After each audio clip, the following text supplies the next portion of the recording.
We have another great show planned for you today, and we have a very special guest that we're going to welcome into the studio around 9 turtles-ish. But before we get started with our show, first I have to do this because evidently some people are confused about the things I say. The views and opinions expressed during this program are those of the speaker and do not necessarily reflect those of KKCR, its management, staff, board, members, volunteers, or underwriters. Right. Okay, let's start our show the way we usually do by singing our Hawaiian national anthem and paying tribute to the still sovereign country, the Hawaiian Kingdom, which includes the archipelago going all the way up to Alaska. It's a huge, long archipelago. Our Hawaiian Kingdom, to Lahui o Hawaii, all the Hawaiian citizens, nationals of the blood and not of the blood, people loyal to Hawaii ne. To our kupuna, our elders, and those that are in our backbone, our ancestors. To our akua, our gods, our higher powers. And to our aumakua, our guardians that watch over us here in Hawaii. Let's stand tall and stand tall. Sing it proud wherever you are, because you are a Hawaiian.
He aina nui ka manu vai e ho o vai ka mana upono ka pono no na me ulu ka me kai ho mai ke aloha ho mai ka mahalo e ko mo I mako malo ka nei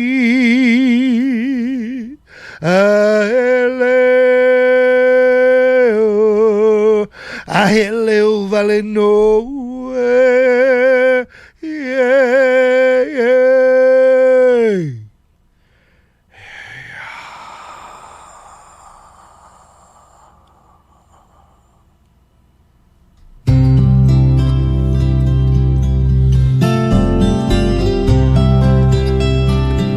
This show is dedicated to Uncle Butch Kekahu.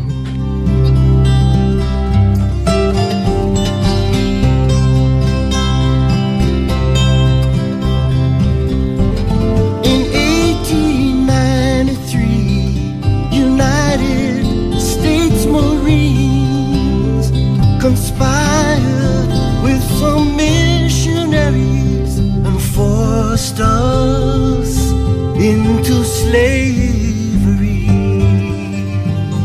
Akua o Kalani,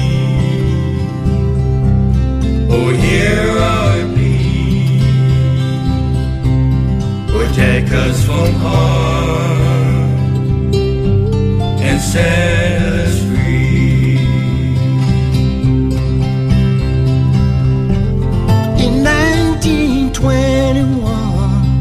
Congress did agree to divide our people right in half and prolong the piracy.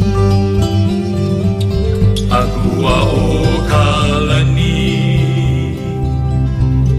we pray to thee. Grant us your wisdom and serenity. Then in 1941, the planes came roaring in, and martial law was declared on the land, and they took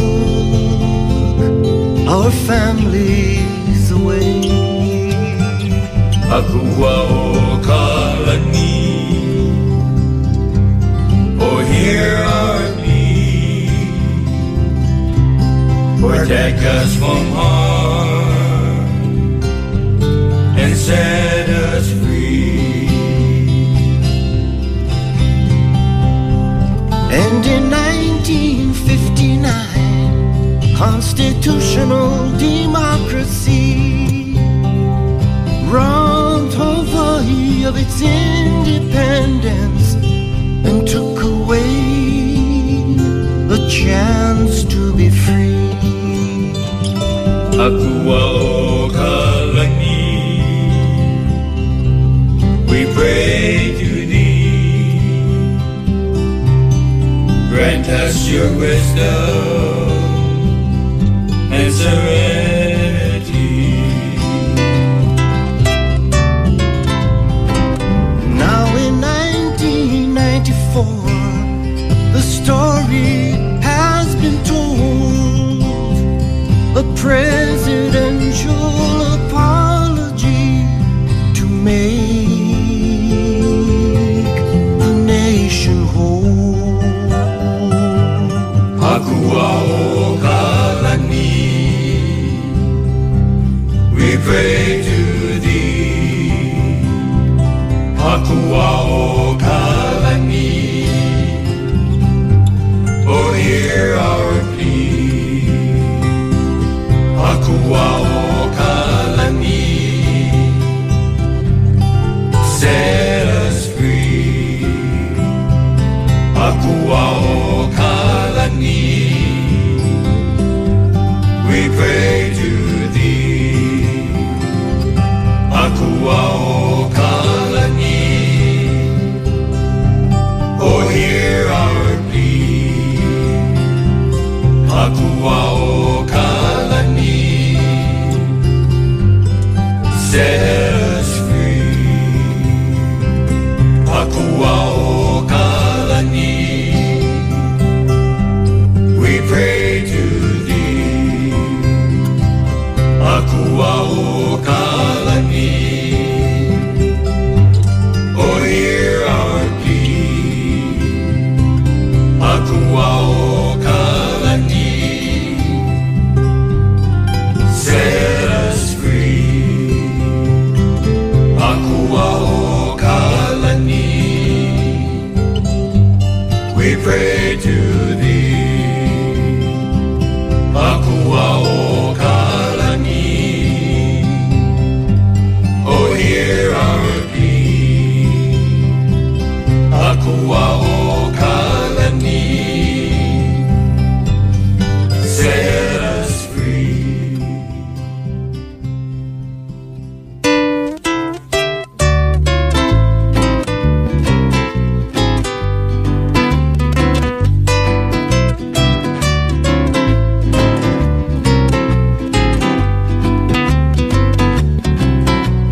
My old man, him the good old man, washing face in the frying pan, well, combing hair with a broken chair. My old man, him the good old man, yeah, no.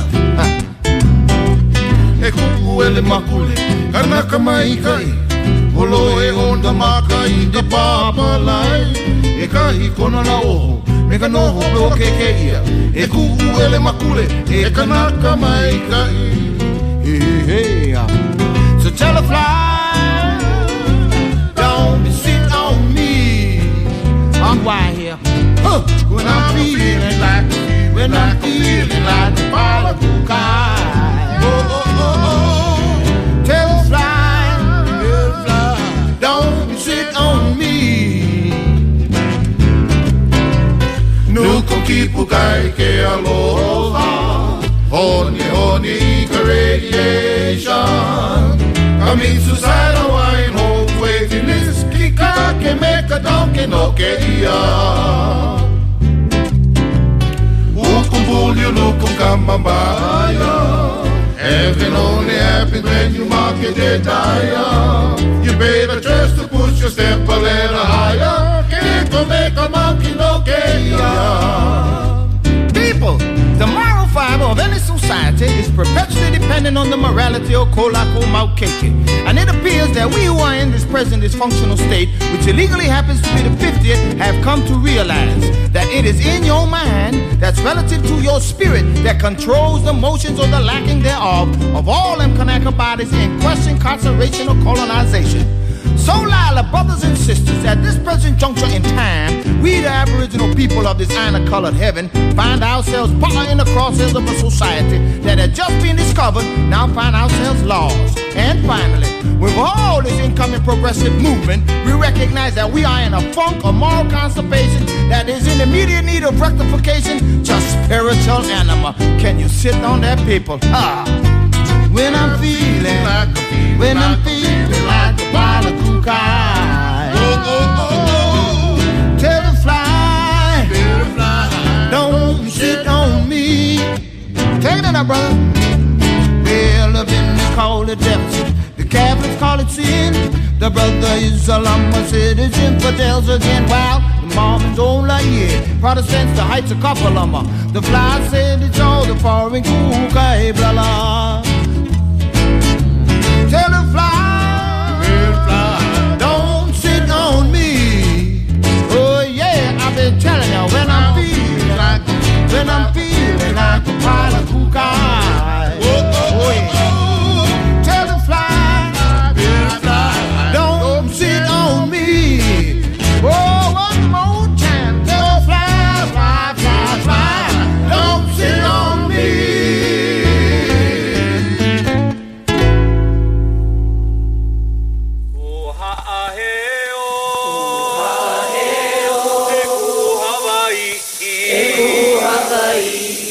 Mama ai na o te uka kahiaka o na o iwi o Hawai'i nei no kuhula e ha'alika ai o la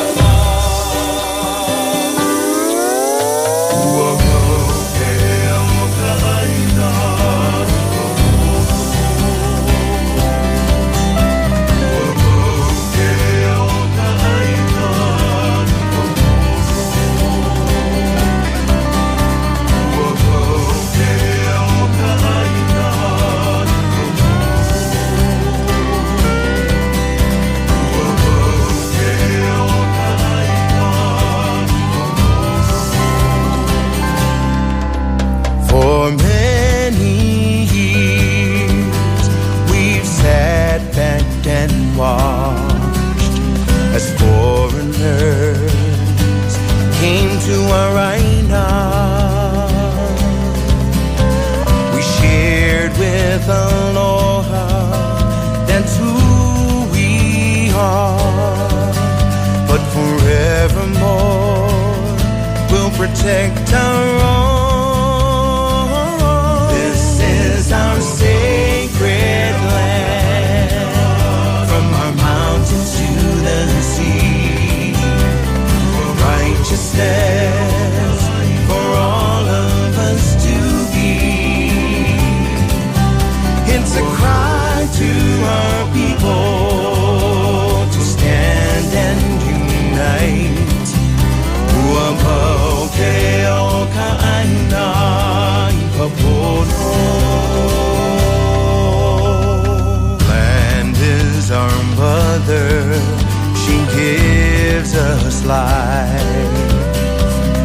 Water is our nurturer, flows deep within.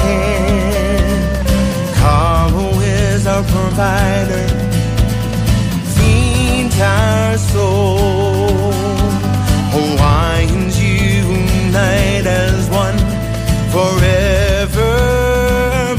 This is our sacred land, from our mountains to the sea. Righteousness for all of us to be. It's a cry to our people to stand and unite. Uamoke o ka'ana I kapono. No more will we watch you tear apart our land. No more will we sit by as ancestors cry. No more will we listen to your fables and lies. Hawaiians unite as one. We must stand up and This rise. is our sacred land, from our mountains to the sea. Righteousness for all of us to be.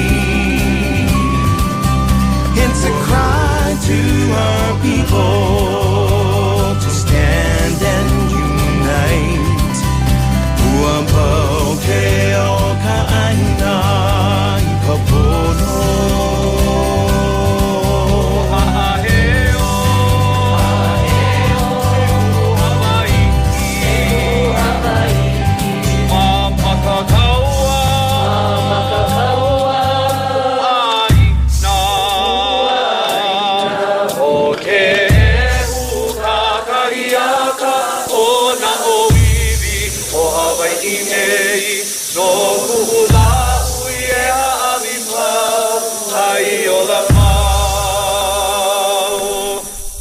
Ku ha'aheo e ku'u Hawai'i ua mau ke ea o ka aina I ka pono, performed for you by Sean Na'au off his 2015 album Lehua Beauty. And that song has really has become the battle cry in the fight to protect sacred Mauna Kea. And I have with me on the phone this morning my beloved friend and mentor, Hanalei Fergerstrom. How are you this morning, Hanalei? I am just great, thank you. Great. How are you folks on Kauai? Well, you know, it's been kind of a very wintry summer, which I love because I love the rain. And right now it's raining with a little bit of sunshine over here. So it's really nice. We've had a lot cooler weather this year than last year. And really, happy about that because last year was hot. And speaking of hot, you're going to bring us up to speed about the contested case of the 30-meter telescope. Well, yes, I'll at least share some information. Mahalo. Okay, so as you folks know, the Supreme Court kicked that or invalidated the permit for the 30-meter telescope, pointing out that there was flaws in the due process procedures, and remanded it back down to the court, remanded it back down to DLNR, who is now assigned a hearings officer. And 2 weeks ago, we had our hearing where those who had petitioned the DLNR to be part of the new contested case were allowed to be coming inside there. Normally what would happen is you would be vetting all these people to see if they had a claim different than the general public. That's basically what it is. But I went there, and it was very interesting because I kept on trying to figure out what in the hell we were doing there, because Title 13, Chapter 5 is all about how you do a contested case under DLNR, and this was not the case. I mean, this is not the procedure that was being followed there that day. And I tried to express that several times, and of course it was shut down. But the whole thing is really kind of bizarre, because all the mistakes the Supreme Court said they make, they are right in the middle of doing all over again. So I don't know if they're doing it on purpose, or they think that we're just so sleepy that we don't understand procedural law anymore, and that they can pick up a contested case let's see, this whole thing started in 2010, so 6 years later, and have new contestants. I being one of them, by the way, I actually got standing, but it's like, that's not good enough because that's not the procedure of law. And I'm a real stickler for procedure of law. Huh. As you remember in Maui, I beat the civil case based on time. Or at least I got myself removed from the civil case based on the calculation of time. Right. And so, as you know, I'm very much a stickler of law. I mean, well, state follows the law, but I just wanted to point out that most of us, when we go into our court cases, we are sticklers of law, and we're, dotting the I's and crossing the T's. But the problem is we're going to the hardware store for bread because there's no justice. Yes. If there was a different hardware store, I would say don't go. But there's not. Yeah. So it's kind of like that, right? Yeah, it is like that. But this is a little different for me this time because I'm a little bit seasoned now after 15, 16 years in court and a year in jail. Oh, jeez.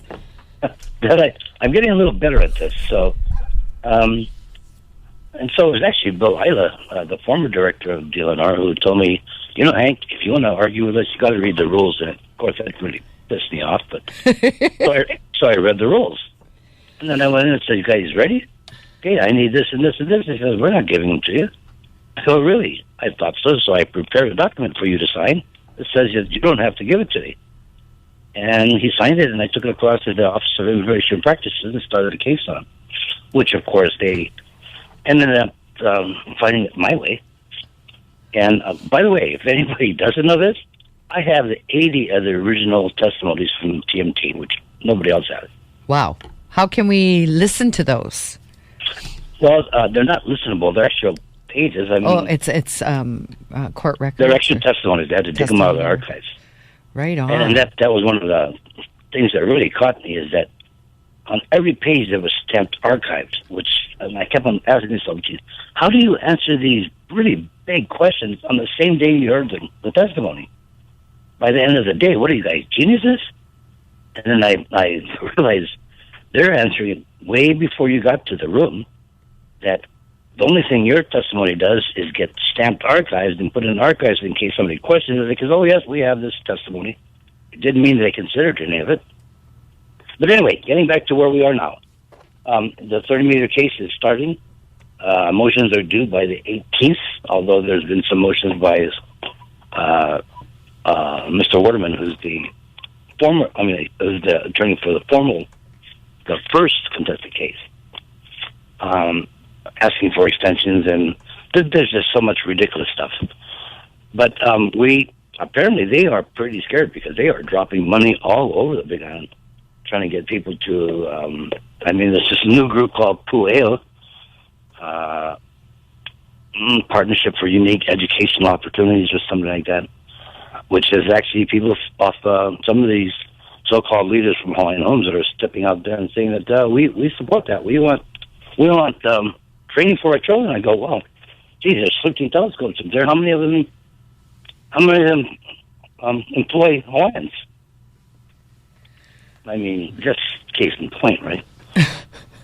But anyway, it's amazing because I watched this whole thing come down, and it was so bad that I actually tried to figure out that Ricky Miyamana, who is a former judge, she was actually letting a whole lot of things go by because she was trying to get in 3 new parties. One being the 30-meter telescope, which is not the party who petitioned for the application. That was the University of Hawaii on behalf of them. Another one was called 30-meter telescope international observatories, and this Pu'eo gang. Now, what's really wrong about this is that a contested case is about a contest of what's going on here, not a rally or a cheering section, and that's exactly what she allowed in, along with 6 other new attorneys. And so this is very, very incorrect. So we'll see. I think I have a motion that I'm going to be submitting that's may not be real pleasant for them, but I think we're going to reset this whole thing all over again because to have it correctly done, you need to reset the whole thing because if the Supreme Court invalidates a permit, then there's no permit to confess. Right. Does that sound logical? Right. But apparently they seem to think, oh, no, we can just carry on. I go, well, geez, maybe you didn't read the rest of it because it also says, it talks about the contested case and starting it again, but it also says other procedures that may be related, like reapplying for the permit. And it's very interesting because Ige has said several times, and even the physics magazine talks about them all reapplying for a permit. And I'm going, well, that's what I thought we should do, but that's not what they're doing. You know what I mean? And I said that to Miss Amana, who's the hearing officer. She says, oh, well, you know how the media is. I think, I do know how the media is. And by the way, this stuff I'm talking about, this is a video of David Ige saying that they're reapplying for the permit. So I don't know whether to believe you or the governor. I don't think any of them are trustworthy, but nonetheless, we have to have some kind of point of relativity, right? I just played that song that Skippy wrote, Relativity at the Juncture. Oh, you did? Yeah, so it's funny that you said that because a point of relativity, that's it right there. A point of relativity. Yeah, it's easy to see stupid stuff, especially from where they're sitting. Well, you know what? I would like you, in closing, I would like you on the Temple of Lono side to just give us a little encouragement. How can we go ahead and, proceed spiritually today and every day as we move through the lack of point of relativity of life around us, in every area. I this might take a little longer than you wanted to, but there was a great program at Imiloa Astronomy Center where they were talking about the Kunuifu and describing how Mauna Kea came to be. Okay. And that is going to be very damaging to their case. But anyway, I'll keep you guys informed as we go along. I just wanted you to know the case has started again, and it's already flawed. Okay. Well, you got a little closing prayer for us?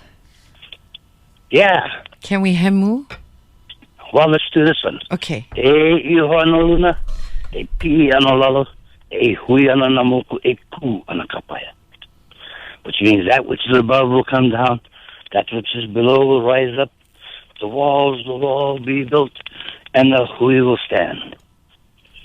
Awesome. Mahalo nui for calling in this morning. I miss you plenty. Okay. I'm heading to folks. Moku Okeawe end of the month-ish, so of course I'm going to come see you. Okie dokie. Okay, love you. Ahui ho. Okay, love you. Aloha mai. Aloha.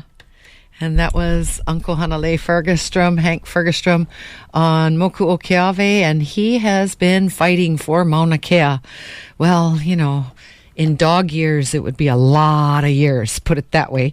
But at least 10 years. I think I attended 8 years ago my first Mauna Kea meeting with him on Moku Okeawe regarding the 30-meter telescope that they want to build up there. So in a few minutes, we're going to welcome our guest into the studio. But we're going to play a couple songs first so we can get prepped up over here and make sure we have all our ducks in a row.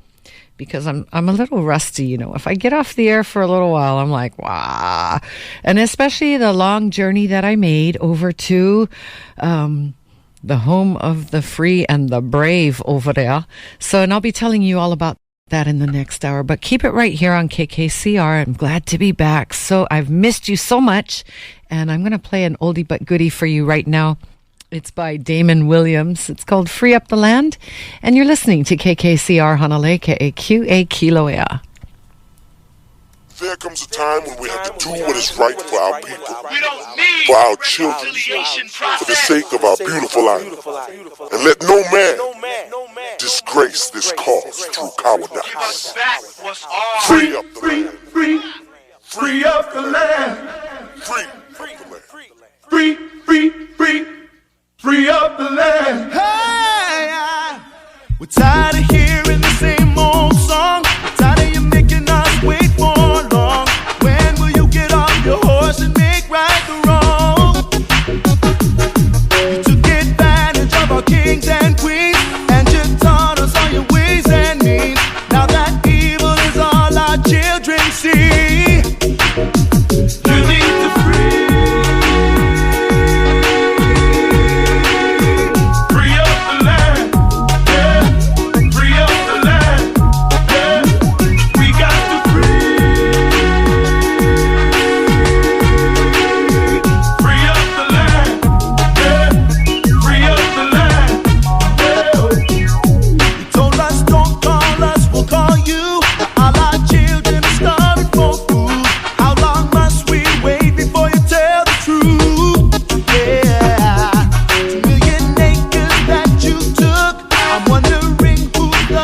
Hawai'i, he moku, he kanaka Hawai'i e, he kanaka Hawai'i. He kamana Tahiti, he puali I mai ka paahu mai moa ula nui a ke a kanaloa. He mo opuna na kahiko, laua o kapulana ke hau. Na papa I hānau, na ke kamawahine a kukulani ehu laua me ka hakaua koko. Nā pula aina I paikahi, ina no holi ke kahikina, komohana. Pai like ka moku I lalani, I hui a kuhui mai me holani. Huni ka moku o kaia lea ke kilo, na hānu uhiwa, lele I bola bola. O ka hiko ke kumu aina, nā nei mahele, ka awale na moku. Moku ka ahola vai a ka hai, I o kia e kū kanaloa. Pauku na aina, na moku I ka ohe kapu a kanaloa. O hao mea manu kahi kele, o mo I keha kalani nana e noho. Noho ku ulani I Hawai'i. Ola, o kala na ola ke ali'i, ke kahuna, ola ke kilo, ke kaua. Noho I Hawai'i a lula nā kani mo opuna I kaua'i. O kaua'i ka moku, o mo I keha ke ali'i.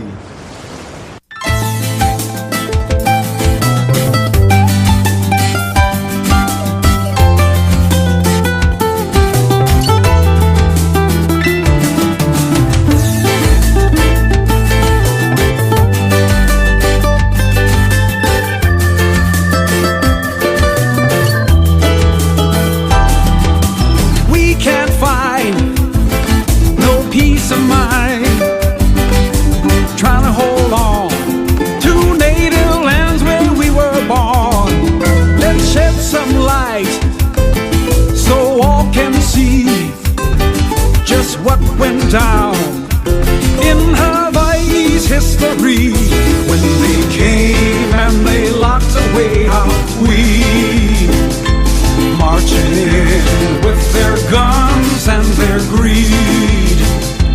What a sorry way to claim their destiny.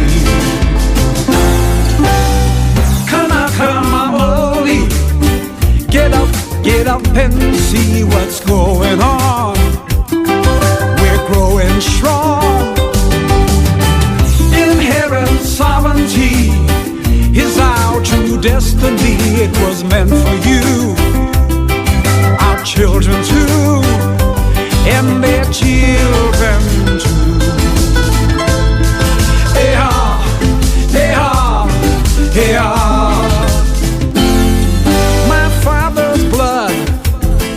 It flows in me, it runs in my sons, it's living in their seas. We gotta educate, all learn and do our part. Come together now, from the mind and from the heart, from the soul, the very soul of you. Naka, naka, what are you gonna do? Can't you see, it's up to me and you. Kanaka Maoli, get up and see what's going on. We're growing strong. Inherent sovereignty is our true destiny. It was meant for you, our children too, and their children too. Hey-ha, hey-ha, hey-ha. The voices of ancestors call from your motherland. It cries, you remember where you're from. Our younger generation's fate is resting in your hands. My only daughters, my only sons.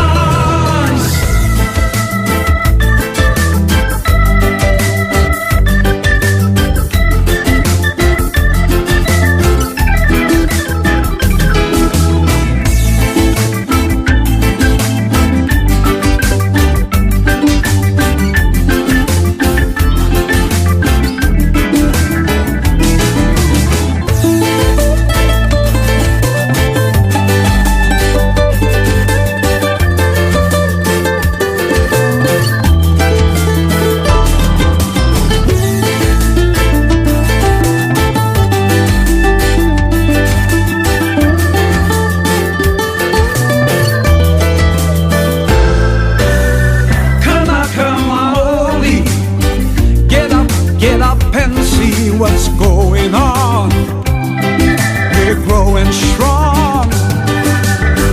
Inherent sovereignty is our true destiny. It was meant for you, our children too, and their children too. Eha, eha, eha. Oh no, ea. Kapono, kapono.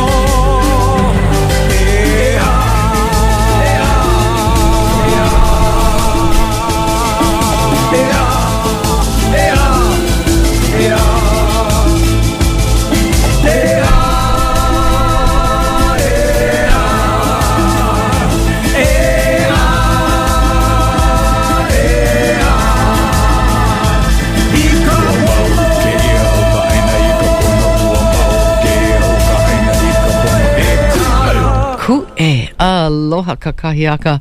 The music of Mike Young right here on KKCR Hanalei, KAQA Kilauea. It's about 9:43. It's a beautiful morning up here in the rainforest of Hanalei. It's raining. That's my favorite type of sunshine, is the rain. And I want to say special alohas this morning to the gang over in Switzerland that just tuned in. You know, it is actually about 10 o'clock at night over there. So what you guys doing up so late, huh? I know you got to go to work tomorrow. Anyway, thanks for tuning in, Switzerland, the Schweiz, my second home. Also listeners from Germany, Canada, Japan, and throughout the United States. Much aloha for tuning in this morning. And of course, I want to say special alohas to my friends that I have met personally through the years while broadcasting. Kristen over in Bend, Oregon. Victoria over in San Antonio. I think that's you, Eddie and Auntie Joni, listening in over in Washington, D.C. this morning. Friends over in Tucson, Arizona, listening in. Mahalo nui, aloha for tuning in today. And let's see, we've got, lots of gangies from all over the United States tuned in this morning. Raleigh, North Carolina tuned in. Maybe that's some of our friends on the East Coast that heard a rumor that we're hosting an East Coaster this morning. An East Coaster is in the studio. I want to say good morning to you, Doug Herman of the Smithsonian Native American Museum. Thanks for coming in this morning. Mahalo nui. Welcome to Kauai, and congratulations on your wedding and your marriage. Thank you so much. So you get to honeymoon over here in the most beautiful place in the world. Of course. I tell you, how romantic is that? Well, the pictures look like you had a beautiful wedding, and so looking forward to meeting your wife later on. Yes. And you've come all the way across the United States because you're working on a project with Ha'ena and the community of Ha'ena, some cultural practitioners, and we're going to get to that in a few minutes. But first I wanted to talk with you a little bit about the Ea exhibit that's at the Smithsonian Native American Museum. Very impressive. You know, our own museums over here won't even come out and say that we're sovereign. So it's kind of like when I was walking through the exhibit, I was blowing my mind going, wait, they're showing all this stuff? In Hawaii, all this stuff is hidden. How did you get that? How did you get that to happen? Wow. Well, first I just want to say aloha mai kako. Aloha. O lana kila ka'ui no Hawaii. Ha'oli loa au I kipa mai ma'ane me kia wahine olu olu loa. Ua puka mai au ma ka kulanui o Hawaii ma noa. Ma ke ano ho'ike honua. I ki manawa hana au ma ka hale ho'ike ike o na inikini Amerika ma wakine kone DC. Very, very happy to be back on Kauai and in Ha'ena. So as I just mentioned, I graduated with a doctoral degree from the University of Hawaii in Manoa in cultural geography, and I had been working on I did a dissertation on the sort of history of Western discourses about the Hawaiian Islands, starting with Captain Cook and the early explorers, and I just read, it's mostly 19th century, but I did get into 20th century and the sugar plantations and so forth. And your Hawaiian is very impressive. Oh, thank you so much. I wish I could do this whole interview in Hawaiian, but, Yeah, my Hawaiian is not that impressive. So. I was very, very fortunate while I was at UH Manoa to study Hawaiian language. under Noel Warner and Ioli Hawkins and Puake Nogomeyer and one other person whose name I so wish I could remember, my very first teacher there. So, just reading through Western writings about Hawaii, which is what I was focusing on, what were they saying about Hawaiians and Hawaii from the very beginning, and how did that change over time, and why did it change over time? And you start off in the beginning, and the explorers, they're on pretty much equal footing with the native Hawaiians. They got a little bit better technology in some areas, firearms especially, but otherwise they're really seeing these guys as equals. And then, of course, you get the missionaries coming in, and they're not seeing the Hawaiians as equals because of religion. So it's a whole, because you're not Christian, therefore you're not our equals, and we've got to do something about that. And by the time you have Commodore Wilkes showing up in the 1840s, the technology gap has grown so much because of the Industrial Revolution that now the Westerners are really looking down on Hawaiians, saying these guys are backwards, they don't get it, they're not productive enough, the land is underutilized, all this kind of stuff. And then you just kind of see this whole thing shift into the discourse of we got to get rid of this Hawaiian government, these people aren't making the best use to this place. It would be so much better if this were run by people who really understood industry and civilization and economics and so forth, which of course the Hawaiians did, but they just had different priorities.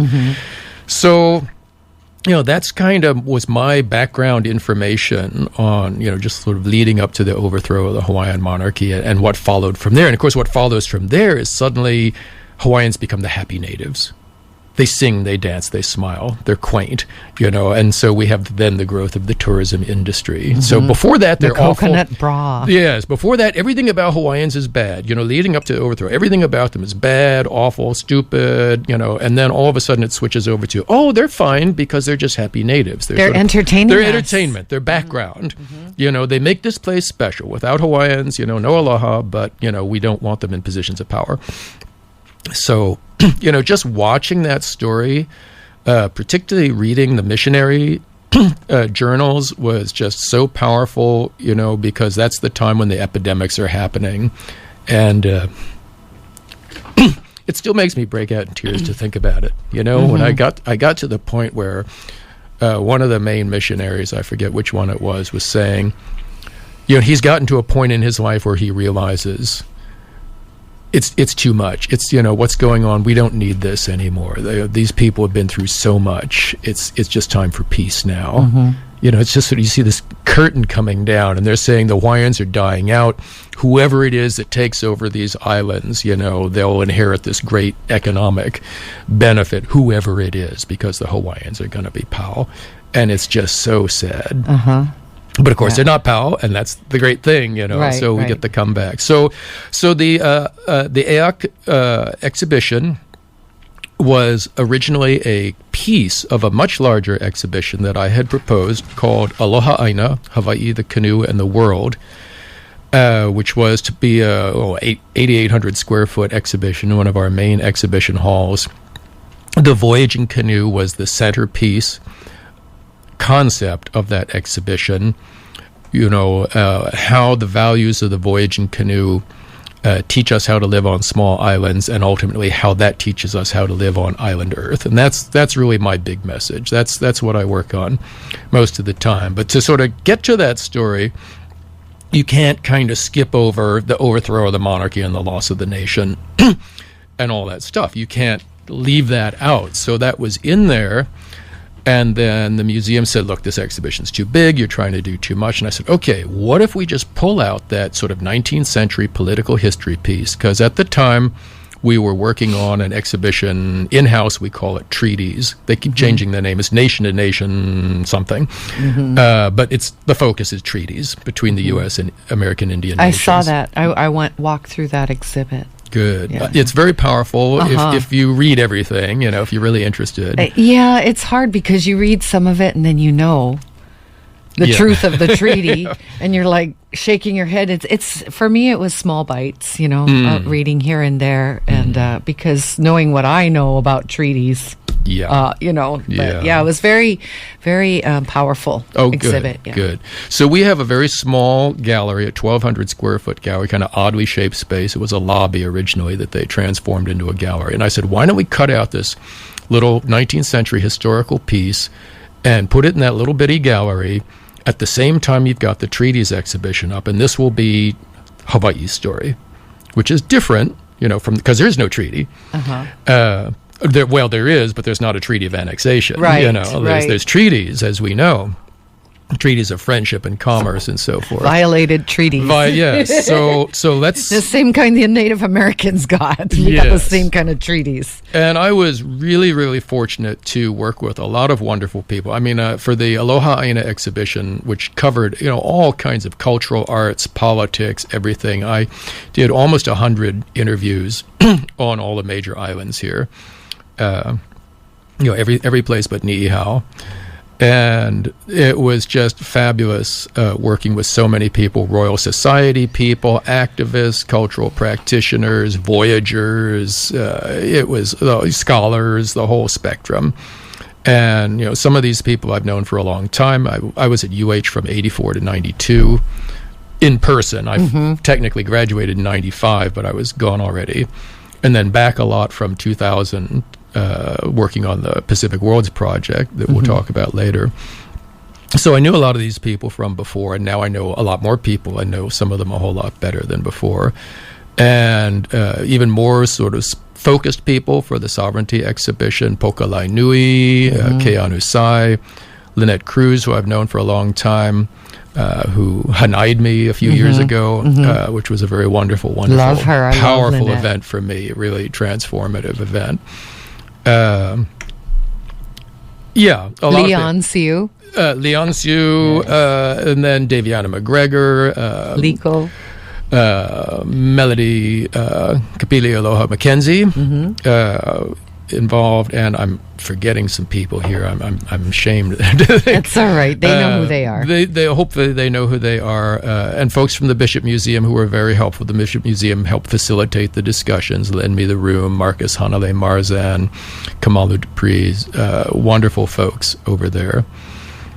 So a lot of, mana'o from a lot of Hawaiians went into the exhibition and reviewed the script and corrected errors and tightened it up, because I'm just the vehicle for this story. And that's really, the role that I play with any of the work that I do out here in Hawaii. I'm not Hawaiian. I don't speak for Hawaiians, but I can relay their voices to a broader public. So the exhibition, it's pretty much what we'd call a panel exhibition. It was so amazing to me because at the end of that little gallery, you have like a theater set up, and then you have the song Kaulana Napua playing and the translation of that song. And you're not whitewashing anything, because you're telling the complete story. And like I said, our own museums here in Hawaii don't do that. We don't talk about this in any place that visitors are going to visit because, it's a kept secret. So the fact that you have this exhibit it blew my mind. I was like, how did they get to do this and we can't do this at home? Why are our museums not doing this, showing the full story? What is the shame in that? I mean, the way that you have the exhibit is just, and you have the Ku'e petition signatures there, and it was just everything really maikai except for one piece, and you know which one I'm talking about. I've forgotten already. Oh, yes. Yeah, okay. We'll address that in a minute. I'm going to answer the phone. So just talk a little bit more about how you decided to, or how did you even get all that stuff over there? Like all of the display pieces and that sort of thing. Well, there wasn't nearly as many objects as I'd hoped to have. To me, the central portion of the exhibition is what I call the symbols of sovereignty.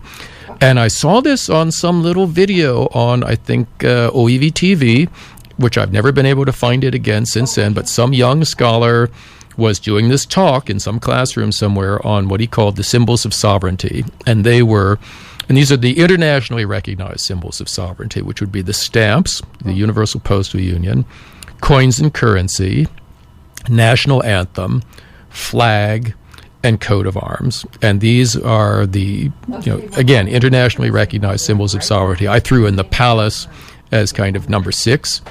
because that's another important one.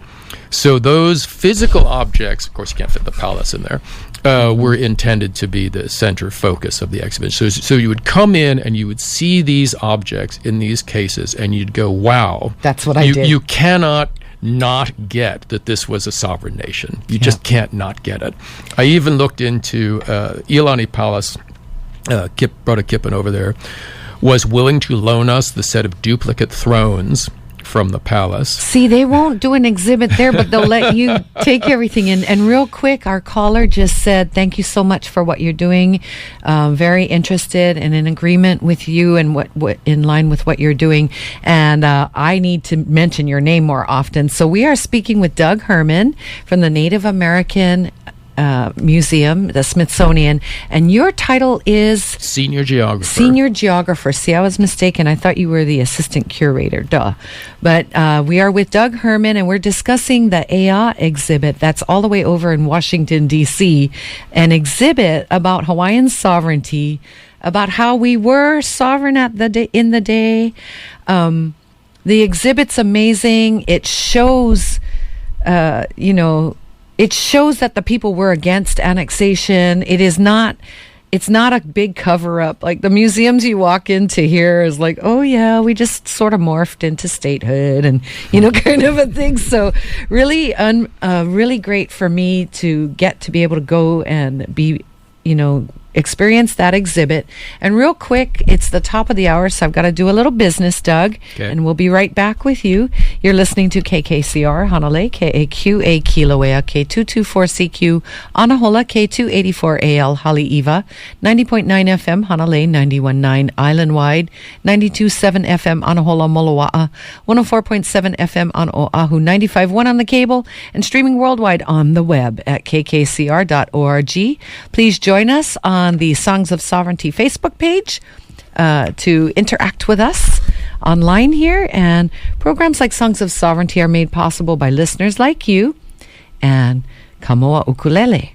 Mahalo nui loa for tuning in to Kauai Community Radio. Again, it's about 10 o'clock. I'm Kaiulani with the Songs of Sovereignty, and with me in the studio this morning is Doug Herman of the Smithsonian Native American Museum in Washington, D.C. He is the senior geographer there, and we're discussing the Ea exhibit on the second floor. Third floor. Third floor was the Native American exhibit. Yes. So continue, please. I've got a caller standing by, but continue talking about the exhibit itself. Sure. It's just crazy. Sure. Let me just first say for the record that the name of the museum is the National Museum of the American Indian. A lot of people want to say Native Americans, but that is the technical name, National Museum of the American Indian, or NMAI. So I wasn't able to get the objects that I wanted because of the security requirements for that particular gallery, but we had images anyway. Okay. The Hawaiian stamps themselves are so valuable, just right there, that I will. There was no way we could actually have your them phone number. I'll call you in there after with the with the kind of security that we had. Interestingly, you can buy the coins. I bought a Kalakaua quarter on eBay I for have one $60.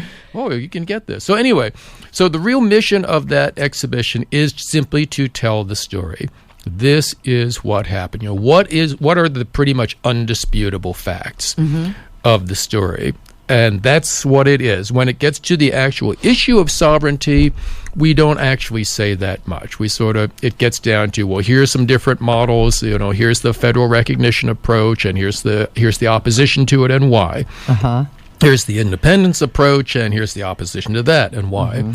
And then here's the kind of culture, sovereignty really resides in the people, in the culture, and we really need to be focusing on that. Rather than the politics of the matter. So we, of course, don't have a particular position We don't. It's not our job or our kuleana to take a position. In fact, that would not be pono.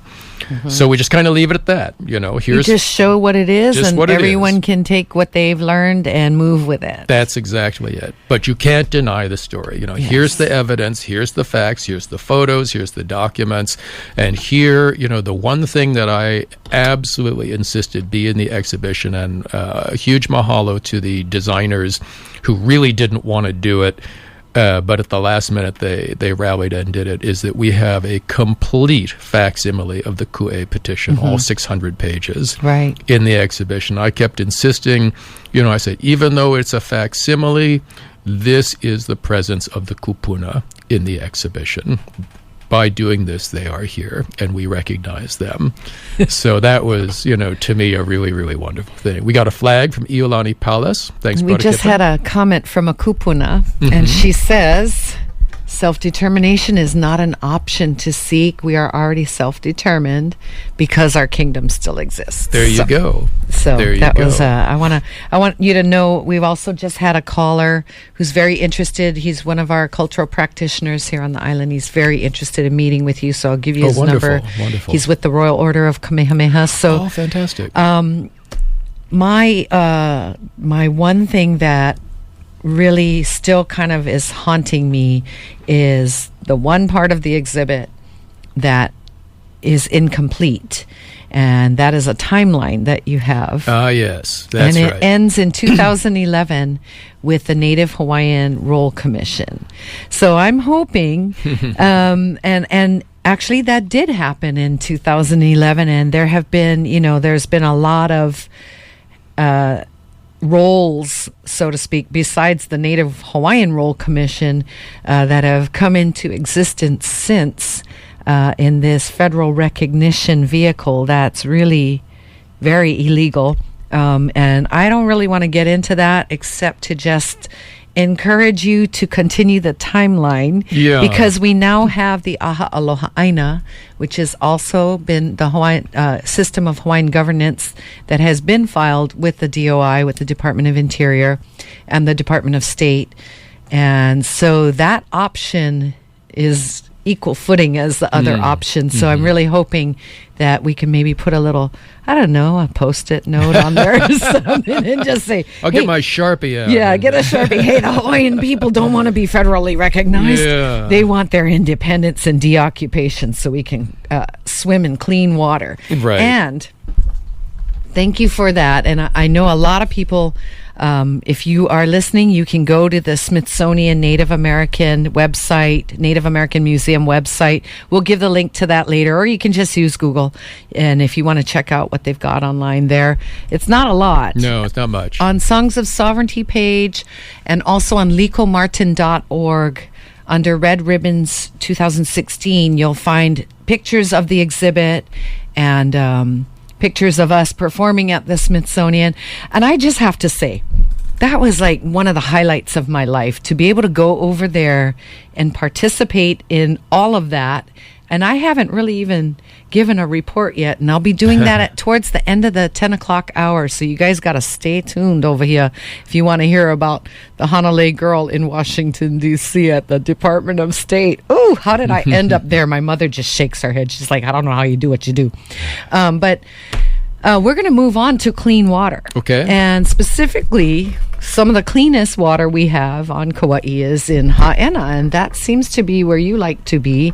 And I'm over, we're switching channels here now from Doug, the Smithsonian guy, to Doug, the connector of the Pacific world, and the website that you're building. And I've posted that link on Songs of Sovereignty, and it's pacificworlds.com. And when you go to that link, you see a beautiful picture of Ha'ena from above, and Limahuli and Ke'e, and I can't wait to swim there this afternoon. Me too. Ha'ena rules. And so you, when did you start this project? Tell us a little bit about the inspiration of the project, when you started it, and what it's really about. Sure. Well, I was working in a temporary position at the National Museum of the American Indian back in 99, 2000, before they even had a building. And just by serendipitous chance, I found out that the museum, one branch of the museum, was working on a project they were calling Indigenous Geography. And I found the proposal. Literally, somebody had left their original on the photocopy machine. When I went in to photocopy something, I picked it up and I was like, whoa, what is this? This is what I do. Oh my gosh. So I went to those guys and I said, can I work on this with you? I have actually a degree in geography from the University of Hawaii at Mauna. I speak Hawaiian. I'm fascinated in this topic. And they said, yeah, sure. They brought me in on a little bit of grant money. We worked on the project. They sent me and a couple folks down to Hopi, which is where they were doing their pilot project. And I worked on that. And everything was looking good. And then all of a sudden, it all just fell apart. For me, at the museum, the guy running the project left. I was on a short-term contract. They said goodbye. I went and got a job teaching at a university, Towson University, which took very good care of me for many years. But I took the idea, sort of in between, I always looked at this idea and I said, this is perfect for Pacific Islands. So the idea is that it is place-based cultural heritage as told by people within the community. And so you go to the community, you work with the community, with people in the community, culture keepers and so forth, historians, whoever. There's a template for the information, which for the original Indigenous Geography project was pretty sparse. And then you do this at different communities and you sort of build this network of these communities all following this particular template. And now the template, the reason for the template is so that you can navigate horizontally. So, for example, if you're at the Ha'ena website and you're looking at the topic of fishing, you can pull down a menu and you can go look at that exact same topic at any of the 6 other communities that I did, which are Nu'uanu, Kauai, and then 4 sites in Micronesia, one in Palau, one in Guam, one in Saipan, and then Ulithi Atoll in Yap State, FSM. So you can build curriculum around it. That is the idea. It's not just cultural documentation and preservation, but it's education. There is curriculum to go with it. So I packaged up the idea. I came out to Hawaii on a tiny little bit of money from my parents, actually. Talked around to people I knew. The folks at UH Geography hooked me up with Carlos Andrade. Said, hey, he's working on Ha'ena. Maybe you should work with him. So I met with Carlos, who I'd never met before. And he agreed. And so I came out here on a tiny little seed grant from the Hawaii Council for Humanities. Thank you so much, HCH, for being such a great sponsor. Did this bare bones little project with him and Chipper Wickman and a little help from Samson Mahuiki. And that was it. And created this very, very bare bones kind of thing. Well, I went on to get a lot of funding from PREL, Pacific Resources for Education and Learning, to do the work in Micronesia. And so I learned, and the project grew, and by the time I did Ulithi Atoll, I think I had 24 people that I interviewed to get all the information. And then around 2005, that started in about 2005, the money ran out. I think because of No Child Left Behind. Suddenly it's all got to be STEM, it's all got to be math, engineering, etc., and no money for cultural stuff. And shortly after that, I got the job at the American Indian Museum, and I was like, okay, I got to just sort of put this Pacific Island stuff down for a little while.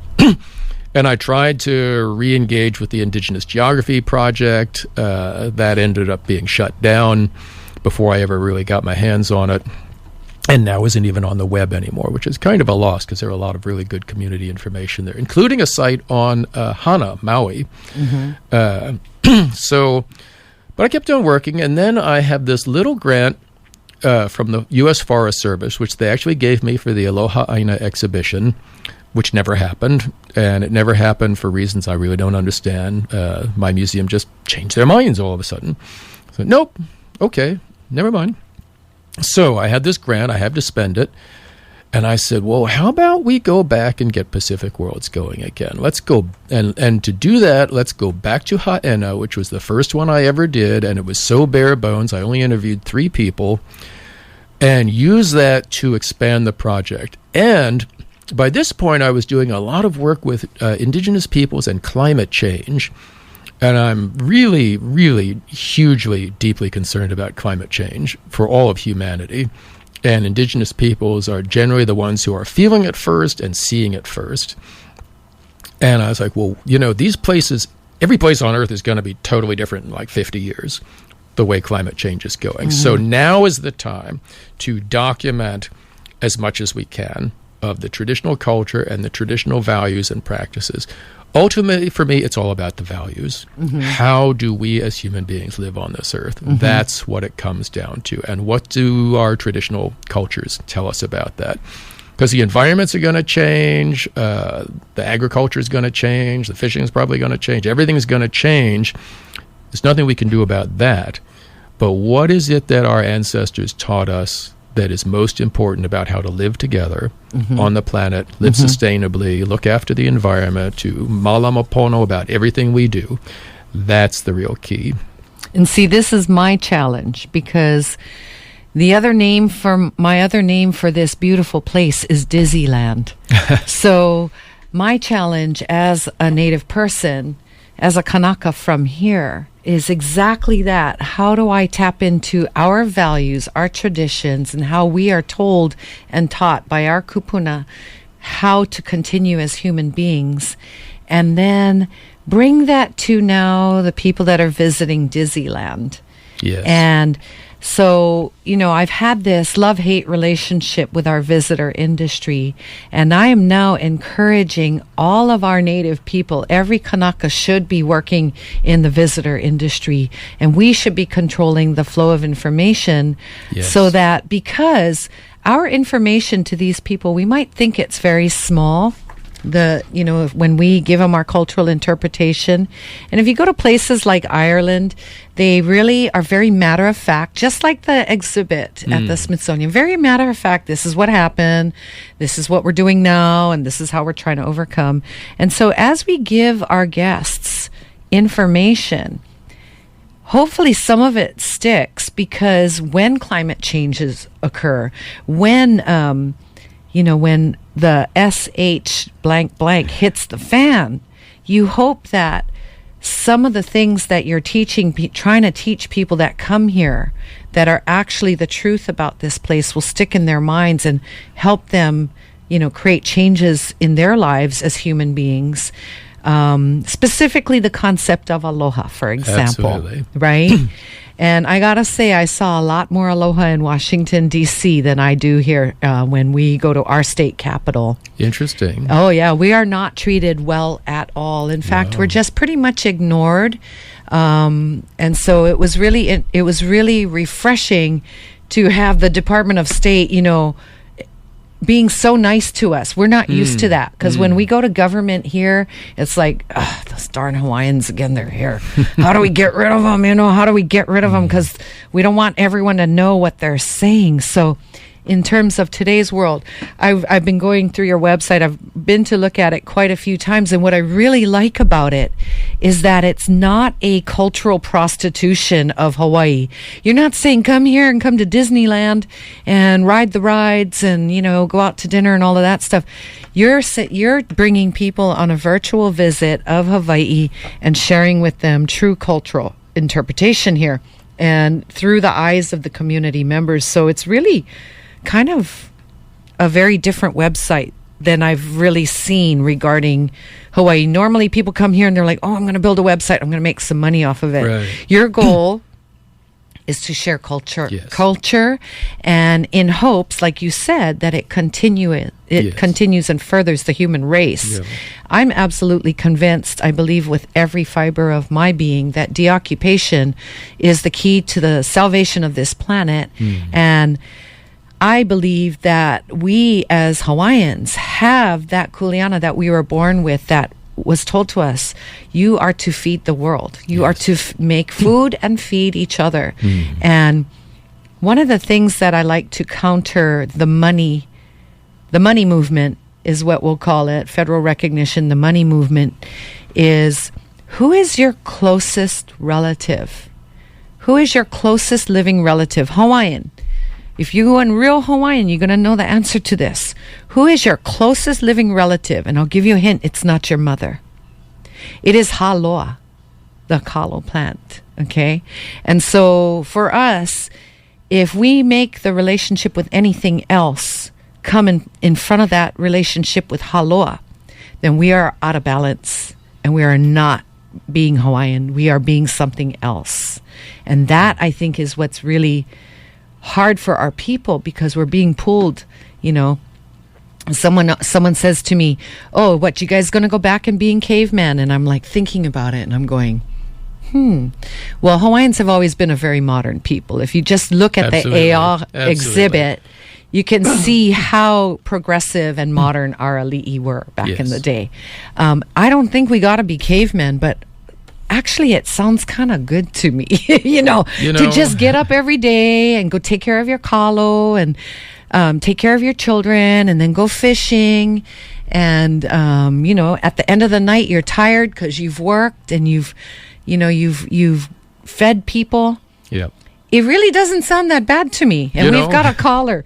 So, but you know what, the spirit of your website is really amazing and great, because it is true. It's like a sharing of culture and our traditions and our values. So I'm going to take this call while you expound upon that. Well, Oh, sorry. It is a unique resource, and it is entirely non-commercial. It's non-profit, non-commercial. There's no advertisements, and I have done everything I can to keep it that way and intend to keep it that way, which is not so easy. But the values that you were talking about is exactly true. You know, I always come down to, I'm a meaning of life kind of guy. What are we really doing on this planet? What is really important? And what's really important is that we manifest our humanity to the greatest extent that we possibly can. And that is the values of the kupuna. That is the values of the great religious teachers of the world. You know, looking after each other, compassion, loving kindness, simplicity, caring, sharing, all these kinds of things. That's really what it's about. So if you go to look at the website, it's very old-fashioned. You know, I built it in 2000. I actually initially coded the whole thing in HTML by hand. I had no web-making software. Screens back then were a whole lot smaller than they are now, so it looks really tiny, whereas back then it kind of filled your screen. So this is part of the reason we need to update the project. We need to bring it up into the 21st century, try to bring in video or audio more, which I just didn't have the capacity to do back then, to get the actual voices of the people. But I want to tell you one little story. You know, I used this to teach when I was at Towson University, and I'd assign my students, I'd say, okay, I want you to go to the Palau website, and I want you to read these different pages. Now, there's a page at the beginning called Guides, and here is where all the people whose words you're going to read in the website self-introduce. And I said, you got to read that page first. Well, so I get these students back the next day, and they say to me, who's speaking here? I don't know who this person is. I don't understand why their English isn't that good. I don't, it's not, I don't get it. And I said, well, did you read the guides page? Oh, no, I skipped that. I said, all right, you go back and read the guides page. Student comes back to me the next day. Oh, it's the chief of the village that's speaking, and he's the one who's telling us about the village. You know, they couldn't get over that they weren't getting the sort of outsider anthropologist perspective. You know, here's the white person authority explaining this culture to you. No. The idea that people were on the inside telling you about their own culture in their own words, that, once they got it, they really blew their minds. But, they had to make that adjustment. And that's an important thing, who is the authority on culture? And it is the people. So very excited to be back here working with a whole new group of people and some of the same people as before. And, it's an ongoing thing. And you're going to meet a bunch of new people. I'm going to meet a bunch of new people in the short period of time that I'm here. And I'm going to be running around like crazy, and it's going to be awesome. And you're going to be swimming in the beautiful waters of Yes, Hawaiian. I hope so. We're going to take a real quick break, listen to a song real quick, and I'm going to ask you to choose the Hawaiian word of the day for when we come back and do the translation. So we'll be right back with Doug Herman from the Smithsonian Native American Museum in Washington, D.C. And if you're listening and want to see a wonderful website that he's creating, it's called pacificworlds.com, and it brings you to a beautiful photograph of Makana and very great Awesome website. I just have Thank to you. say, I'm Thanks so really much. really jazzed. Okay, we'll be right back in just a few moments. You're listening to KKCR Hanalei, KAQA Kilauea.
Onipa'a lili'u o kalani. That was her favorite word of Onipa'a.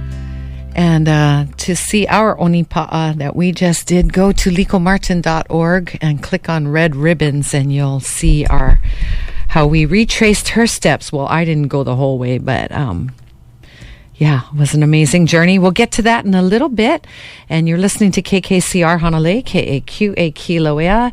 I better do this. The views and opinions expressed during this program are those of the speaker and do not necessarily reflect those of KKCR, its management, staff, board, members, volunteers, or underwriters. Jawohl, wirklich. Alles klar. And we're in the studio with Doug Herman of the Smithsonian Native American Museum in Washington, D.C. And we got to perform there. Well, I didn't really perform. I just introduced Liko and Laulani and got to walk through that wonderful museum. And I do have a question for you about the museum at the end. Okay. That we can talk about once we are done discussing your wonderful website. And again, interact with us online. You can check it out at pacificworlds.com. And this is Doug's really wonderful website that is, if you're a visitor listening in this morning, I highly recommend you go to this website because it is not Disneyland. It is actually better than Disneyland. The real stories of the place, the real values of the place as told to you by the people of the place. So that's pacificworlds.com. And right now we're going to do the Hawaiian word of the day. And the Hawaiian word of the day is brought to you by the Malie Foundation, the proud producer of the Kauai Mokihana Festival. And if you want information on Malie Foundation, you can just check it out online, maliefoundation.com, or you can call 822-2166. Mahalo nui loa for supporting Hawaiian language. And Doug is going to give us the word and the translation, because you can olelo Hawaii really good. Oh, thank you. Not really. Better than me. Well, I was all intimidated after. Not much chance to practice back in Washington, D.C., but working on that. Yeah, it sounds like it's your heart language anyway. Thank you. So what's our Hawaiian word of the day? There's only one option, and it's got to be pono. It's just got to be. That sums it all up. And when I think about pono, there's what's socially correct and there's what's sort of cosmically correct. And pono can mean both things. I remember John Osorio saying, Kamehameha conquered the islands. That was the pono thing for him to do. According to his position, that's what he was supposed to do, that kind of thing. But then there's the sort of bigger question of what is cosmically correct. And I like to illustrate it with Spike Lee's movie, Do the Right Thing, where they're standing outside his friend's restaurant. There's policemen. It's a hot day. The policemen have just accidentally choked somebody to death. The crowd is about to kill the policeman. Spike Lee takes a trash can and throws it through the window of the restaurant and smashes it. And then everybody's attention turns to ransacking the restaurant. And the police are able to get away. Now, normally throwing the trash can through the window of your friend's restaurant is not the right thing to do. Right. But in that moment, it was what needed to be done so that the situation did not get worse. And that's do the right thing. Right. And that's pono. It's like, and as got a lovely man on Oahu, Kihe Na'alea, who said to me, we were talking once, and he said, one of my students who never talks, we were talking about pono, and he chimed in and he said, oh yeah, pono means sometimes you got to take the hit. And I thought, wow, that is it. To do the thing that's pono means it's not necessarily the best thing for you. You got to suck it up sometimes. It's not necessarily the best thing for you. And you got to look at the bigger picture of what is truly the best thing to do, the right thing to do. The Chinese would talk about acting in accordance with the will of heaven. And for me, I sort of picture this giant clockwork clicking around. It's like, well, are you moving forward with the flow of the universe, or are you kind of throwing a wrench in or pouring some grains of sand in that's going to shift everything in a different direction that's not necessarily balanced? And it's about balance. It's about all of us collectively balancing. So when you have a culture, which unfortunately the way Western society's gone in the last 200 years since the Industrial Revolution really kicked in, industrial capitalism, it's about selfishness, and that's the thing. It's about me making enough, as much as possible for myself, and that is actually the model of economic man. They used to call it Homo economicus in the textbooks, and Homo economicus is a person who maximizes his own self-benefit. It's always he. You can go and to that was actually defined as rational behavior in economics. That's sort of economic rationalism, is you're going to make as much money as you possibly can. Okay. And you look back at any traditional society, and Hawaiians in particular, and it's like, no, that's not how it works.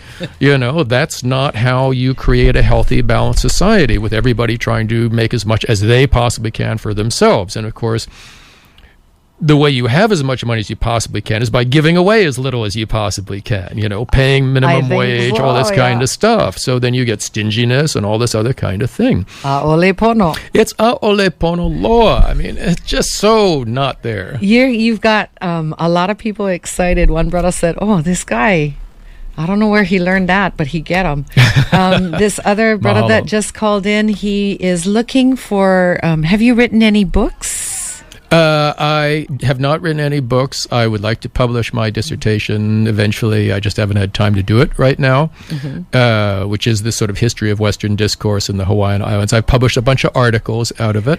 Smithsonianmag.com/author. Yes. So I've published a bunch of stuff in Smithsonianmag.com. And huge mahalo to Beth Pai Lieberman, my editor there, who just keeps encouraging me and publishing my stuff. There's a piece in there on Mauna Kea that got a lot of press. out here, just trying to explain to, the rest of the world, okay, what's really going on up there? Well, okay, back to the word pono. Okay. That word of the day was brought to you again by the Malie Foundation, and I had sent you Uncle Nathan Kalama's phone number, and he's eagerly awaiting his chance to get together with you. He said to give him a call. You'll love him. Oh, he's a hula practitioner. Oh, fantastic. Okay, and that was our Hawaiian word of the day. I've got to play our music calendar, our Hawaiian music calendar, and you might want to listen up, Doug, because you've got a beautiful wife. Yes, I do. So you've got to shower her with flower lays every day and take her to listen to Hawaiian music at Pauhana time. Oh, your eyes are like, oh my God, she's setting me up. Woo. No, but there's a lot of Hawaiian music that we play on the island, a lot of great musicians, and on the North Shore, it's happening. So take a listen. I want to know, totally. Yeah, take a listen to our Hawaiian music calendar. KKCR, Hanalei, KAQA, Kilauea. I'll be right back in just a couple of moments. I need to take a quick break here. We're going to play some music for you off of the Aloha March 2000 CD. Doug, I don't know if you know very much about the origins of our radio station, but Uncle Butch Kekahu, who is instrumental in forming this community radio station, took 2,000 Hawaiians to Washington, D.C. in the year 2000. Yes. You remember that? Yes. So this is his album. It's really difficult to get, and I was very fortunate to get a copy of it gifted to me by Liko while we were over Washington, D.C. I was actually in that march. You were? I was. I Wow. heard about it, and it was about 2001 or 2000, something It was like in that. 2000. Yeah. Right at the right at the end of the year 2000, I That's believe, right. Yeah. So, all right, let's take a listen. What song do I even have queued up here? Let's play Leonel Akana, her version of Eala'a, and then she'll be doing the historical reading, the Queen's direction to the people.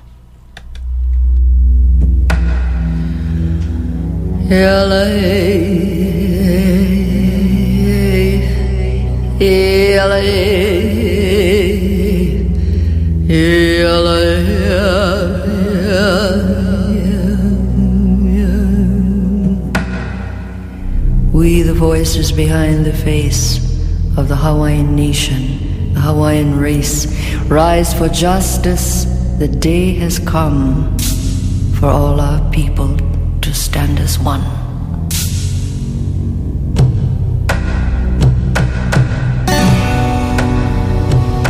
Ela ea ea ea, ela ea ea ea. We the voices behind the face of the Hawaiian nation, the Hawaiian race, rise for justice. The day has come for all our people to stand as one. Ela ea ea ea, ela ea ea ea. Ehuli hoi kapaki ni alami, gone the days of the alami ways. Ekiko ika piko kamana oka poe. Power of the people is the piko. Oka piko ke aloha oka aina. Aloha aina. We the warriors born to live on what the land and sea can give. Defend our birthright to be free, to give our children liberty. Ela ea ea ea, ela ea ea ea. Ehuli hoi kapaki ni alami, gone the days of the alami ways.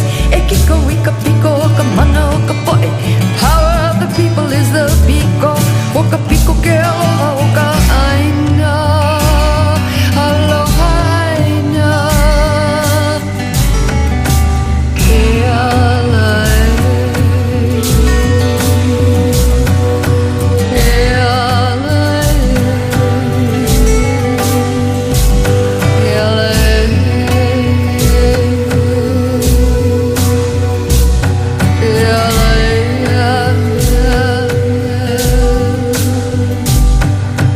Warriors, we in unity rise up to set our children free.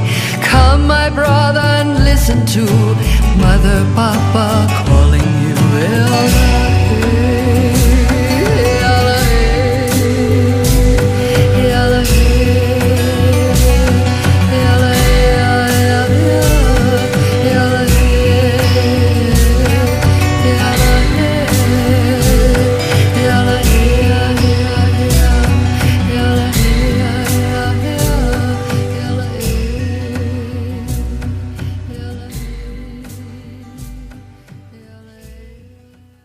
More deadly than the treacherous and treasonous crimes foreign insurgents perpetrated against the kingdom of Hawai'i is the arrogance with which they raise their swords.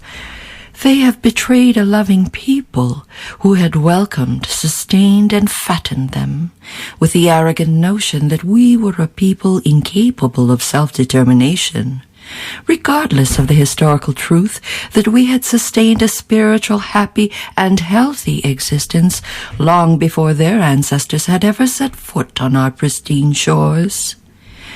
We and only we know best what is good for us and the land we love, worship, and cherish. We had educated our children to consider only the best of both worlds and to be fruitful in all their works, that we may all prosper. But the government which stole my throne is interested only in prosperity for the few. Instead of my people serving the land that gave us all life, they are enslaved by the system that serves my people cultural death. While imprisoned by the foreign insurgents, I began to translate the Kumulipo, our ancient creation chant. For me, this daily work was an affirmation of who we were and longed to remain.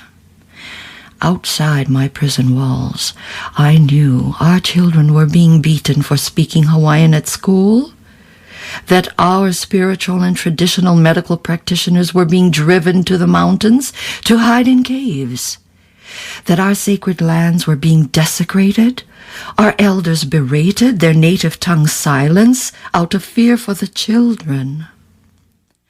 Upon my release, I went to Washington, D.C. to appeal to Congress to deny annexation and return our people to their rightful place. But the prayers of my people, nor the pleadings of their queen, could penetrate the cold steel hearts of the mere men who thought little of the rights of God's people. I am old now, powerless to help my beloved children who come to my empty breasts for nourishment, who gaze through the iron fences surrounding their ancestral lands, my beloved children, whose eyes are dull, their songs silenced. But I know this: as long as there is one among them who knows the truth of their birthright, he will teach another, who in turn will teach another, and on, and my people will rise and once again stand as the nation they once were, the Hawaiian nation. Oh, I can't wait. When's that going to happen? Oh, we got so much stuff we're talking. Okay, we're on the air now. Okay. Oh, I just turned it right on. We're over here going, oh, there's so many good times ahead. And speaking of that, Doug, I wanted to let you know Deborah Rager, who's listening in from so-called Vermont. She calls it so-called Vermont. Everywhere is like so-called because it's not the real name over there, right? But she has a show called Moccasin Tracks, and I'll give you the link to that later on.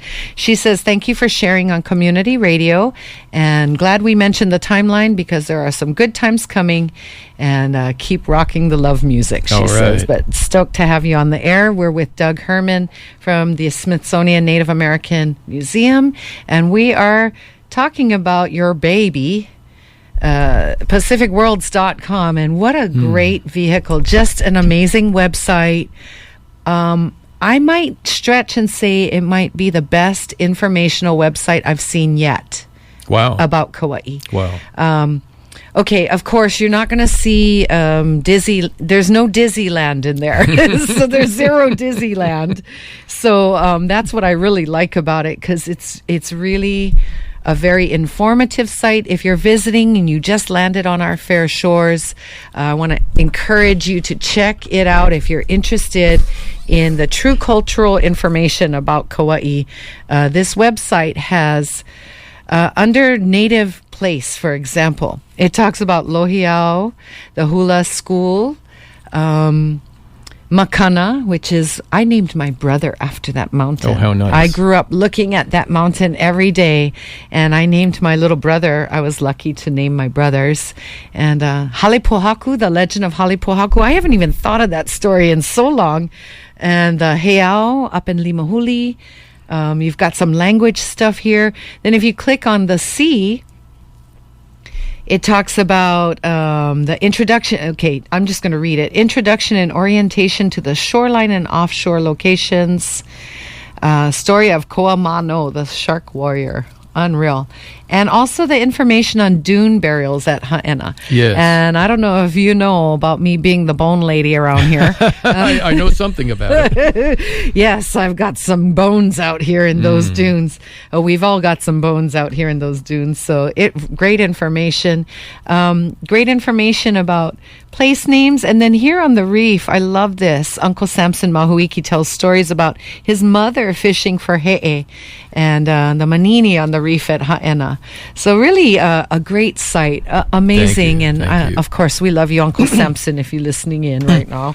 And now there's so much more information, because I have so many more community members involved. Uncle Tom Hashimoto and Keli'i Alapai and the folks at Limahuli Gardens, hugely helpful. Because again, the conservation aspect is now with climate change. It's like, well, what are we doing to look after to malama the aina? Well, what do you think about that area, KA, with all those vehicles and visitors just having unlimited access to that fragile ecosystem? Gosh, it's just. Because it's funny because, we're talking about conservationists and you're naming some of the players, yet it's getting worse.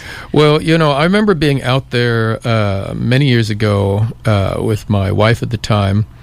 We're at KA. We took some time just to vacation. We're at KA. There's nothing but white people on the beach.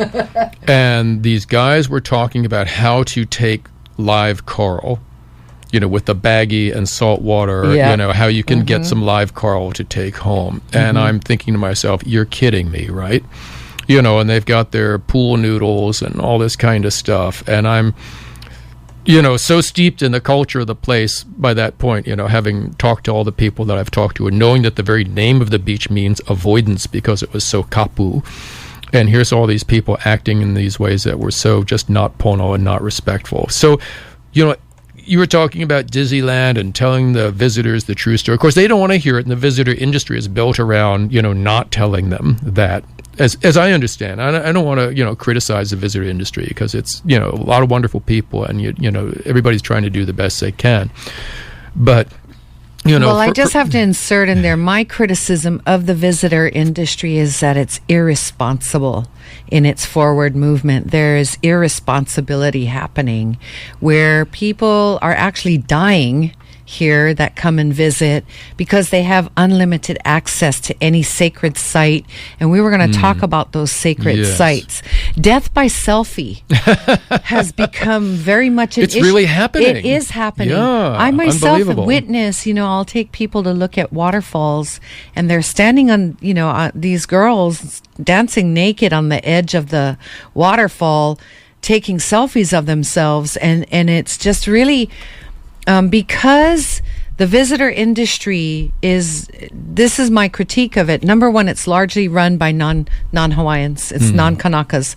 So they don't have that reverence for the sacred sites, that they feel that, it's all fair game and whatever monetary extraction can be had from it. Awesome. A great example is is Nepali. Okay. Yes. So where there is unchecked access to our sacred valleys out there, which Kalalau contains huge sacred sites in there. Oh my gosh. And it's just like sort of become this free-for-all. There's no decorum, there's no etiquette, there's no safety net. Yeah. Rescues are happening every week around here. So that's my biggest problem with the visitor industry. My second biggest problem with the visitor industry is that it doesn't feed our people. Right. It's a fallacy when people say, oh, you better, embrace the visitor industry because, if I want to continue at poverty level, most of us work 2 or 3 jobs within that industry in order just to make it every single day. So those are, my critiques of the visitor industry. I have nothing against people visiting. I'm a very social animal. Hawaiians love to party. We love to party. We love to feed everybody. We love to share the aloha. Now, how do we do this responsibly without it becoming this sort of free-for-all for anyone who has some greenbacks to flash around. And how do we protect our sacred sites, you know? So that's why I really am enjoying your website, because it's very respectful. It's like, it's not promoting going and dancing on the top of one of the rock walls and taking your picture with a selfie stick, you know? Well, you know, you mentioned several times the word responsibility. And if I had to throw in a second Hawaiian word of the day, that would be kuleana. And, you know, I've heard indigenous colleagues and friends of mine, you know, I work a lot with people in American Indian communities, not as much as I'd like to, but a certain amount anyway. And they say, you know, the main thing about white America is this sense that you have the right to go anywhere. You know, there's no sense of you are really not allowed to go there, or it's not appropriate for you to go there without asking permission. It's like the whole world is open to you. You can go anywhere, do anything. It's a free country, quote unquote. And that's not exercising responsibility. Right. So, you know, I look at the sacred sites. You know, one of the sacred sites out in Ha'ena is Pohakuloa, a big rock by the side of the road. And I have a picture of it on my website that I took back in 2000, and you can see it plain as day. And I went looking for it in February this year when I was here, and I'm looking around and looking around and looking around and not seeing it. And finally I'm thinking, okay, it's that thing under all that overgrowth.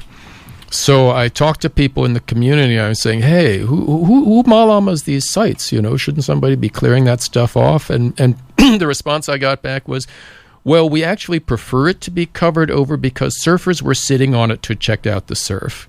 And to put their okoles on the rock is not pono. I have personally gone up to Ke'e to take offerings and found like a little commune action going on. People got their underwear drying on the rocks, sort of a thing.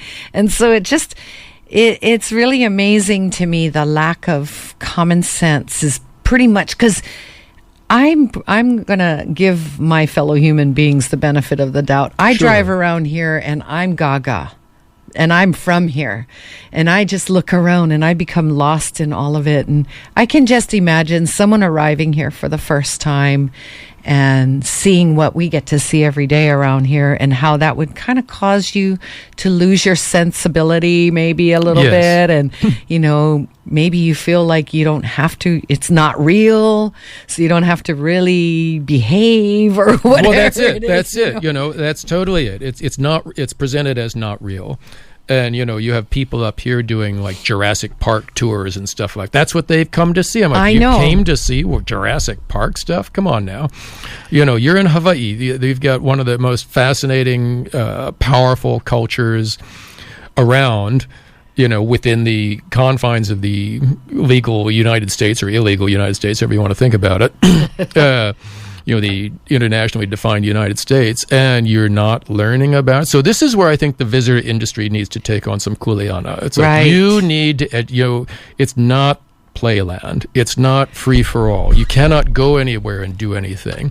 And I used to think about these conflicts, you know, back when I was living in Hawaii, there would be these conflicts over, okay, they're building this new hotel, and on the grounds that they've got, there's a heiau. So, okay, we're going to, you know, put up all kinds of kapu and fences and keep the Hawaiians out, because now this is private land. It belongs to the hotel. And you know, then there'd be Hawaiians protesting, and there'd be all this, you know, and I'm like, come on now, this could be a win-win situation. You allow Hawaiian, you know, cultural access to the site, and you know, sort of keep the tourists at a distance when even when the cultural things aren't going on. You can't climb on it. But, you know, this is where there can be education. This is where there can be crossover. You know, when I was doing that Aloha Aina exhibition, I did 2 interviews with Herb Kane. The last one was very shortly before he passed away. I don't know if it was the last interview he ever did, but it was a very, very special moment for me. And he said at some point, I think the United Nations should be meeting here. Yes. You know, that's because what we want. That's it. They should be meeting here because we show how different peoples can live together. And there is this principle of aloha, and that's what's important. So, you know, I'm a student, sort of mostly indirectly, of the late Kahuna La'aulapa'au Morna Simeona. And apparently she would say, and I've heard this secondhand, I never heard her say it, but it's not about Hawaii becoming sovereign. It's about the Hawaiian thing going global. That's what it's about. That's what has to happen. That's what people have to get. And this is a unique place. You go to other Pacific, I've been to some other Pacific islands, you don't find the aloha concept that you find here. Right. I have not found it. You might find a cognate word, but you don't get the concept. This is something that is unique to Hawaii. And I don't know if it's, that this is one of the chakras of the globe here, or whatever, but this is a very, very wonderful place. Well, in that, that's a good place to end. I'm sorry we're out of time. Me too. We've got a couple more minutes, so we can talk for a couple more minutes. Okay. I did want to say that I really appreciate you coming in today. I love your website. I'm getting a lot of messages. Love this guy. So mahalo nui I'm so happy to for be what here. you're doing. The website address, the web address is pacificworlds.com. And just what everything we've been discussing regarding information, pertinent, real information about Hawaii and specifically North Shore Kauai can be found at pacificworlds.com. If you're visiting and it's your first time here, or even if you've been here plenty times, I would love it if you would check it out, because it is a great source of information.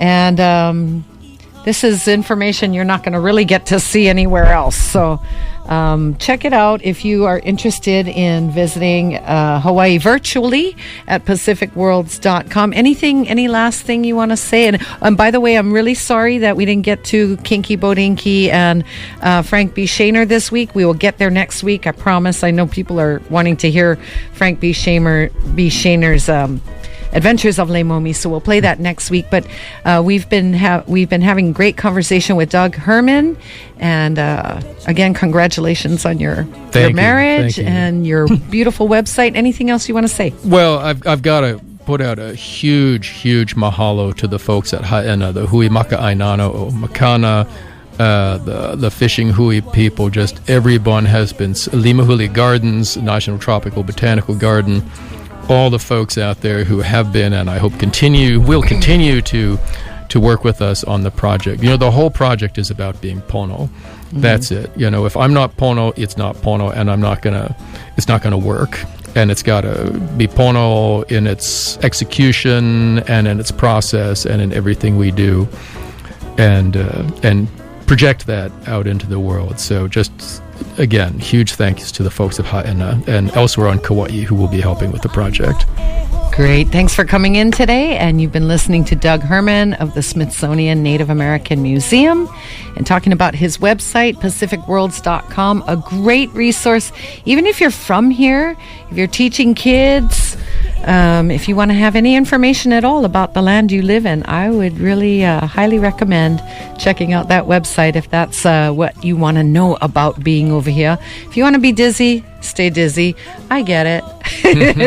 In the meantime, I'll be back next week with more Songs of Sovereignty for you. Mahalo nui again, Doug. Aloha to you. Thank you so much. Have a great working vacation while you're here. We'll see you around town.